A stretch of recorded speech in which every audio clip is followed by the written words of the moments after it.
Hello, San Ramon. This is our second art lesson of the year, and this is targeted toward 4th and 5th for sure, maybe 3rd. I'll let the 3rd grade teachers decide, okay?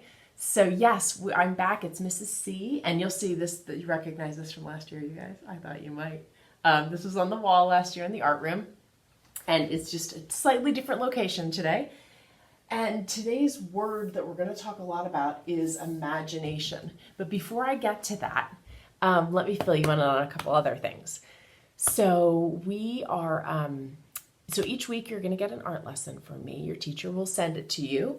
And I think you'll probably be doing it most of the time on Wednesday afternoons, but I'll let your teacher decide that as well.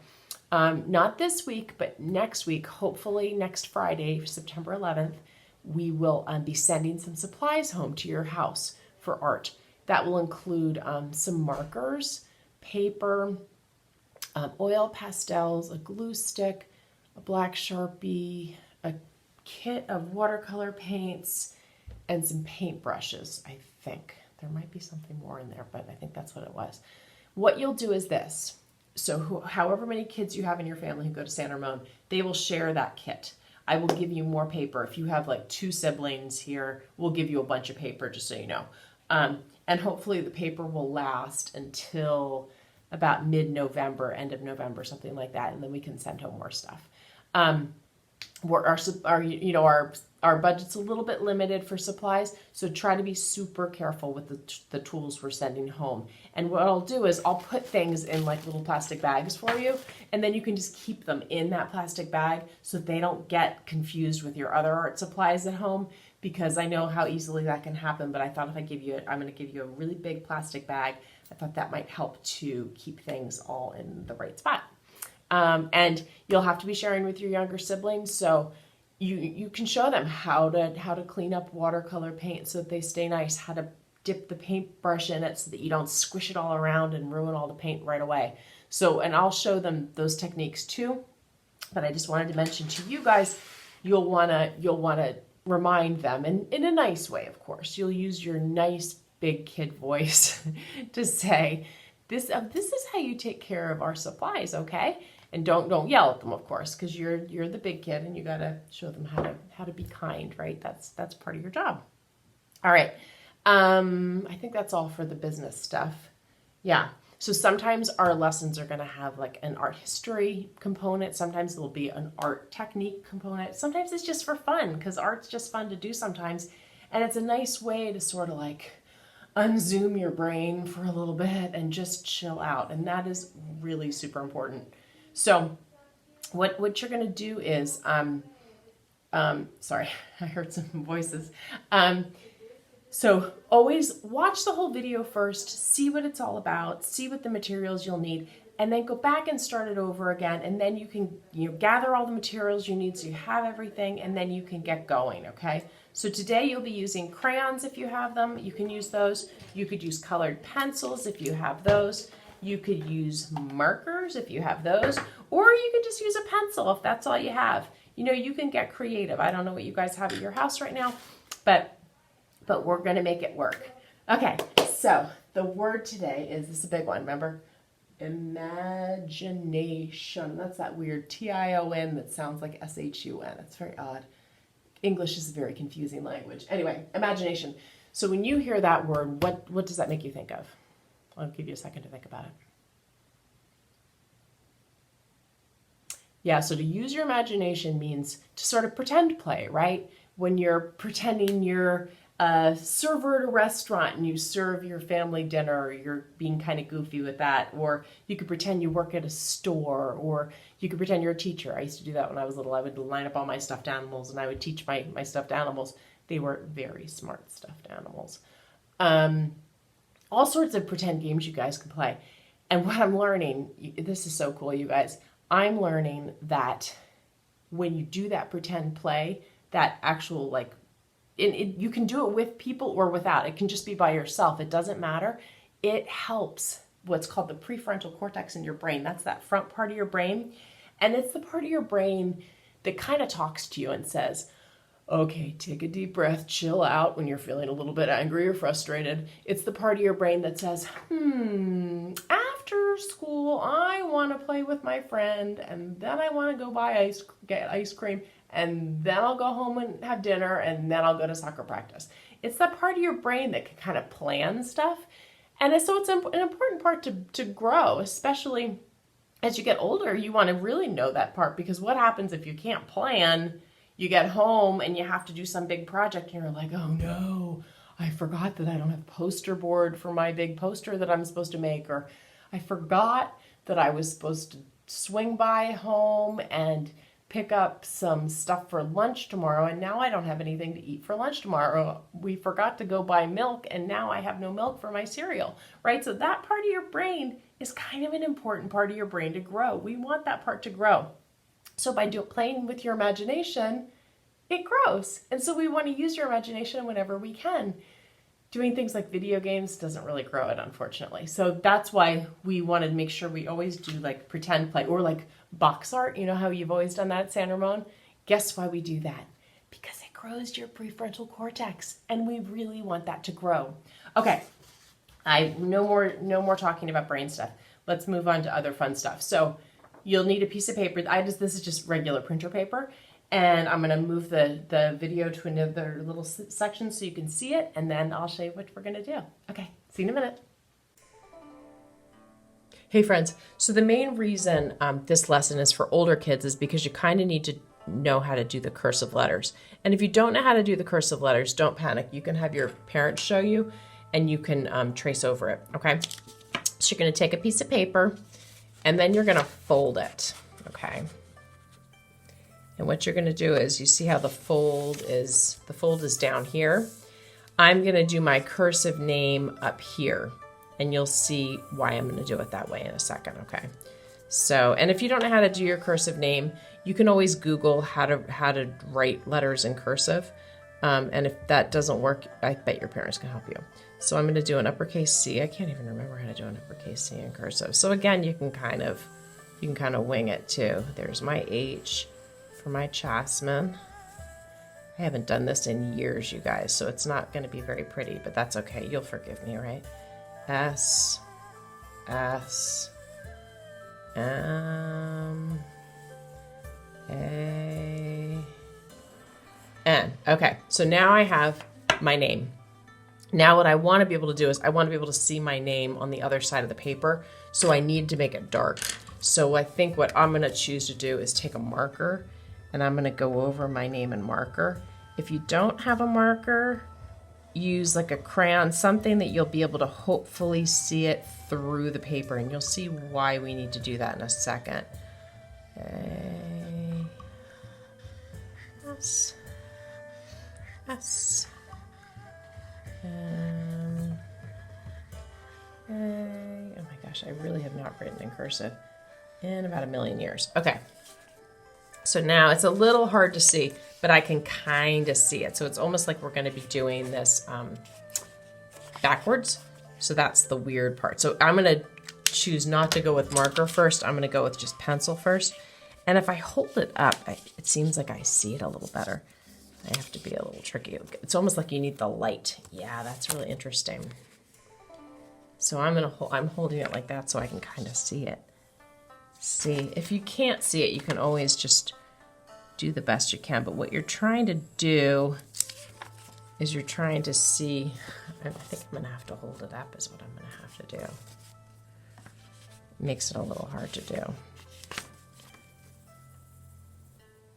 Okay, guys, I figured out what I should do. So here was my name, Chasman, written, right? So what I did was on the back side, I wrote it again in marker. I traced that so that now when I go like this, I can see it better. That works because you're going to be essentially writing the name backwards. So you really want to be able to see where those lines are, because your brain's not going to be able to do that because it's backwards. So you're just going to be tracing over the letters, and it might not be perfect, but that's okay. It doesn't need to be perfect. That's kind of how life goes sometimes. And what I'm doing, if you might also notice that I'm like pressing down on the paper. If you kind of press down on it, it seems like that the color comes through a bit more. And again, please don't worry about it if it's not totally perfect. So then when you open it up, you'll see you have like sort of a squiggly mess, and that's okay. That's sort of the idea here. So now what you're gonna do is you're just gonna go over it. I'm actually just gonna go over it backwards here. Boy, it's weird to do it backwards though, I'm not gonna lie. You're just gonna go over those letters.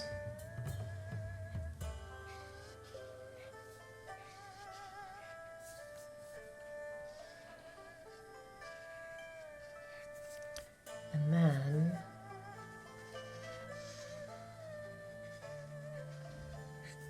when you open it up, it's going to look like it's all of a sudden going to be symmetrical, right? So that's the whole idea. And what you want to do is you want to try to think about, you want to make it a bug. You're making an imaginary bug. So like look at this and think, now what part is the top? What's the bottom? Maybe I want to turn it like this. You can turn it however you want to turn it. I think I'm going to keep mine like this because I kind of like that this feels like big bug eyes and like an antenna, right? So I'm going to add, I think I'm going to use a different marker here. And I'm going to take like the green maybe, and I'm going to make like dots for antenna. And then maybe I'll make this like big eyes. Maybe red eyes. That'll be scary looking. Maybe it's like a poisonous something or other, right? You know, it seems like the poisonous things always have red eyes. Ooh, that's looking scary already. Okay, and then maybe the mouth is going to be right here. So maybe I make some sort of a mouth. Maybe I even want like a tongue coming out of it or something. That would be kind of cool. You can sort of add to it if you want. There's the tongue coming out to eat something yummy. And then maybe these are some legs. You can really go a little crazy. But remember, it's symmetrical, right? So if I were you, whatever you do on one side, you do on the other side, because that's what symmetry does for you. So maybe I'm gonna do some purple stripes on my bug. Remember, you're using your imagination, so this does not need to look like a real bug that you would see in your backyard. This is gonna be your imaginary bug. You are making this bug up. This bug maybe doesn't exist in the world, and that's okay. And then I'm gonna also use crayon because I have it. If you don't, that's okay. If you do, go for it. Really have fun. Really use all your materials, because that's the fun part of art. And really use your imagination to think about, what is my bug doing? What's my bug all about? Does my bug have wings? Does my bug have legs? Does my bug live in the dirt? Does my bug live, maybe my bug flies and it's up in the tree somewhere. Maybe my bug is from outer space. And maybe I want to have some sort of an outer space element to my picture. Like maybe in my background, I want to put like some planets or the Milky Way or something. Think about what you really would enjoy drawing, what would be fun for you, and kind of go crazy with that, right? Like that's the whole idea, is to be super duper creative, but it's your name. So I thought that would be kind of fun. And then I was thinking what would be really fun is maybe at a class Zoom, or maybe your teacher can figure out some way to have you guys share your bugs and tell them about your bugs. Tell them, where does your bug live? Maybe what does your bug like to eat? Maybe it eats nuts. Maybe it eats berries. Maybe it eats other bugs. Maybe it eats, I don't know, some bugs are amazing, like praying mantis. They go completely crazy with what they eat. I've used no blue. I just realized that. I want some blue. Maybe I'll do some more stripes. Maybe I'll do some, I could do like some little like rainbowy kind of looking things. I can mix up the colors too. You can really do what you want, because this is your bug. You're using your imagination. So remember that. Don't get wrapped up in what other people are doing. You do you. You do what you want to do. But really put some time into it. Don't just scribble really fast and say, "Oh, I'm done." Really think about it and use your imagination to really think about, what is my bug about? Because remember, if you're using your imagination, you're helping that prefrontal cortex to grow. And that is gonna help you so much in the future, let me tell you. That is a super important thing. All right, and then I'm gonna color all this yellow down the middle because I want it to kind of look connected. And then I'm thinking I need to do a background here too. So I've got my main bug.